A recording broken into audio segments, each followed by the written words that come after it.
Change in itself means, then, that we have to abandon our old self. It means that we have to leave behind our identity for a few moments and begin to speculate who we could be. To change means modifying our behavior enough so that it's permanent.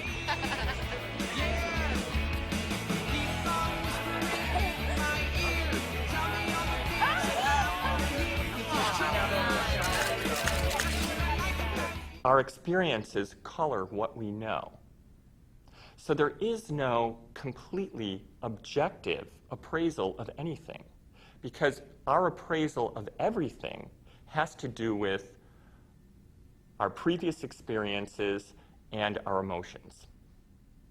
Everything has an emotional weighting to it. We've gone from emotions being these spiritual, immaterial things to things, they're not even things, to actual molecules with molecular weights and peptides with sequences and structures. Science knows now that the hypothalamus makes neuropeptides, and those neuropeptides are strong chemicals. Well, here's the story of the peptide in the cell. The peptides find the receptors and dock onto them and stay attached. Then they come off, and then they can come back on again. And while they're there, they are changing the cell. A receptor that has a peptide sitting in it sets off a whole cascade of biochemical events, some of which changes the nucleus of the cell. Each cell is definitely alive, and each cell has a consciousness, particularly if we define consciousness as the point of view of an observer. There is always the perspective of the cell. The cell knows where it is, the cell knows where it's going, the cell knows what proteins it's making, the cell knows whether it's about to divide or whether it's in a program to stop dividing. In fact, the cell is the smallest unit of consciousness in the body. I'm hungry. The cells are yelling up to the brain saying, "Hungry! We haven't gotten our fix today." And it's going to start sending impressions to the brain, and the brain is going to start to formulate imagery. It's going to sound like voices in our head. I'm hungry. To think of a reason why we should be depressed. Think of a reason why we should be confused. Think of a reason for our own suffering. And the body is going to be telling the brain that it's not getting its chemical needs met. And so the brain will then activate and start going to our past situations and flashing pictures to our frontal lobe. Oh yeah! We've commandeered an entire serving plant!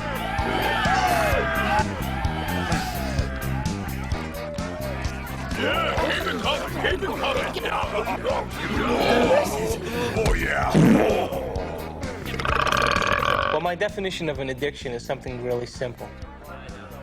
Something that you can't stop. We bring to ourselves situations that will fulfill the biochemical craving of the cells of our body by creating situations that meet our chemical need. It always happens to me. Why? So my definition really means that if you can't control your emotional state, you must be addicted to it. Oh, this ruins everything. The people that we really love are people who are willing to share our emotional needs, our feelings, whatever they are. Whether they are sexual, whether they are victimized, poor me, poor you, whether they are power, you need somebody to control you so you feel like you're in control. No, ma'am, don't dip your half-eaten shrimp back into the cocktail sauce. Screw you and your health codes. I am the bride's sister. I'll stick my ass in the cocktail sauce if I damn well please. Come on. I want you to get out there and serve. Make sure everybody has a good time. Fun, fun, fun. See them. You won't do anything about it. Me show you what women want! What is reality? What is reality? What is reality? How do we know this? Reality.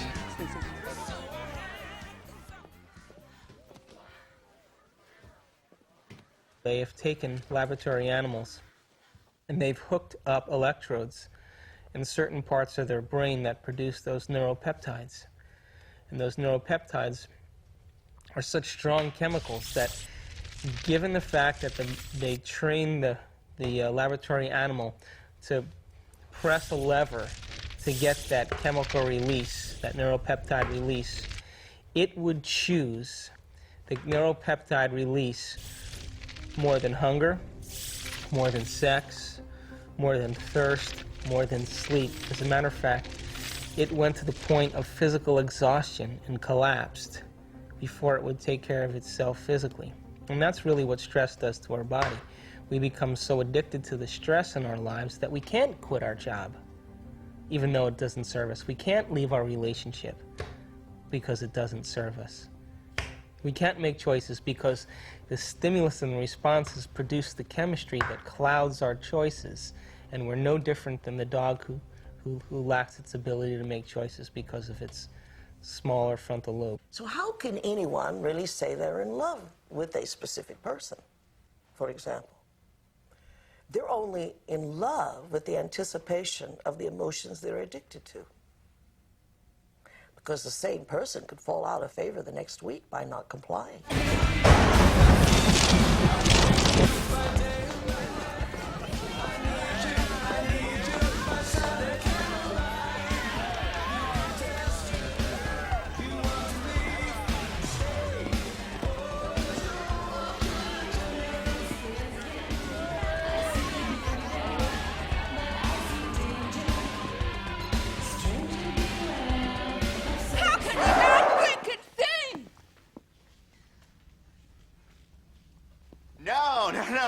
No. You got the punchline wrong. It's a photographer's joke. Go on about your music? Are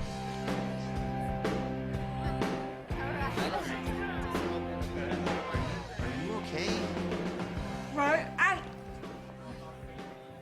thought that could be some girl. When? Now. I was with the groom. Hey, I can read it. Sorry. I was with the groom just now. Yeah, he loves Paulette. Where?